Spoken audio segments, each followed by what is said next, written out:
Burkina Faso, pourquoi Sankara est-il une icône africaine? Dossier. Sankara. En Afrique et dans la diaspora, ce nom est devenu synonyme de révolution et d'engagement panafricaniste. Le capitaine burkinabé est perçu comme un modèle absolu qui défie le temps et les aléas de la géopolitique. Pourquoi Thomas Sankara est-il aussi central pour une génération qui ne l'a peu ou pas connu? Le 15 octobre 1987, le commando qui a abattu l'homme a surtout créé un mythe qui, 30 ans après, continue d'être une source d'inspiration. L'ancien chef d'État burkinabé représente pour beaucoup d'Africains ce que le Négus éthiopien est Sélassié pour les Rastas, un modèle achevé de leader noir, panafricaniste de surcroît. Leader révolutionnaire. Pour ces millions de jeunes qu'il adule, Sankara est aussi un leader proche de son peuple, un féministe, un altermondialiste, bref un héros continental au même titre que Mandela. Son souvenir est encore vivace à Ouagadougou, la capitale du Burkina Faso, et dans toutes les grandes villes du continent où son idéologie est perpétuée à travers la musique, l'art et la politique.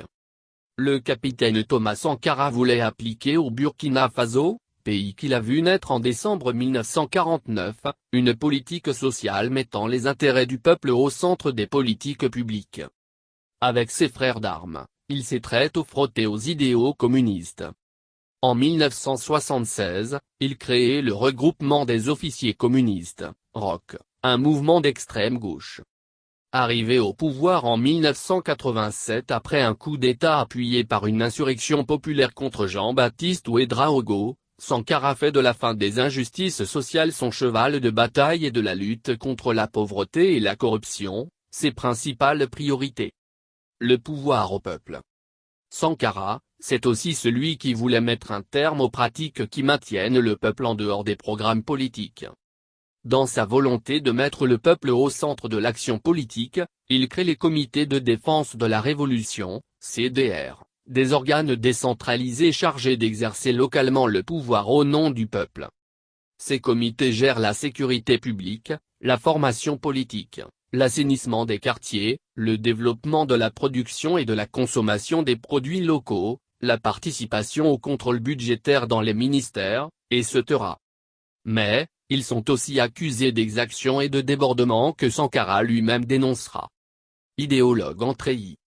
Un militaire sans formation politique est un criminel en puissance, disait-il, expliquant sa soif de connaissance et son appétit pour la lecture. En 1969, à l'Académie militaire d'Ansirabé, à Madagascar, il étudie les sciences politiques qui deviennent une passion pour lui. Sur YouTube, les vidéos de ses discours enregistrent des millions de vues. L'homme sait manier le verbe. Sankara était-il un penseur? Un idéologue politique? Oui, selon le professeur de philosophie burkinabé Abdoulaye Baro. Anti-impérialiste?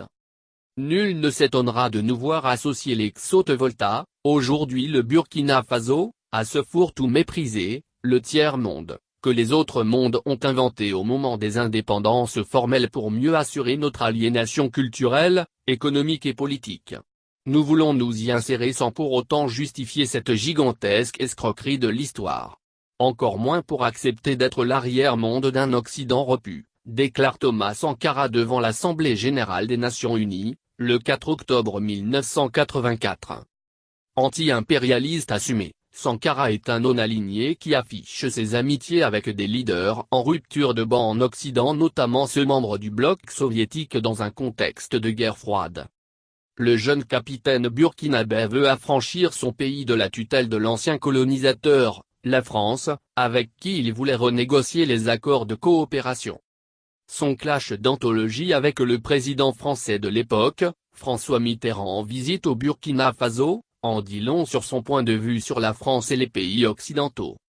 Sankara s'oppose à la même période aux réformes néolibérales et aux programmes d'ajustement structurel imposés à l'Afrique par les bailleurs de fonds.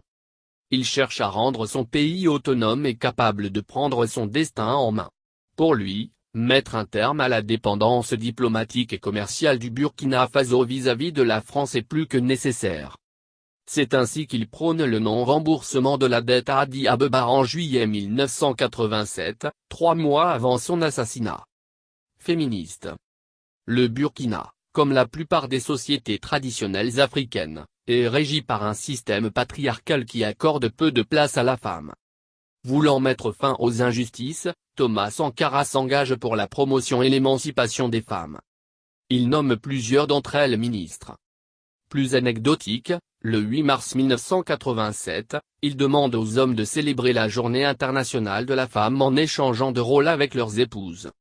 Ce qui suppose que les tâches ménagères sont pour une fois dévolues aux hommes. Cet engagement féministe, il en a fait part à ses pairs du monde entier dans un discours aux Nations Unies en 1984.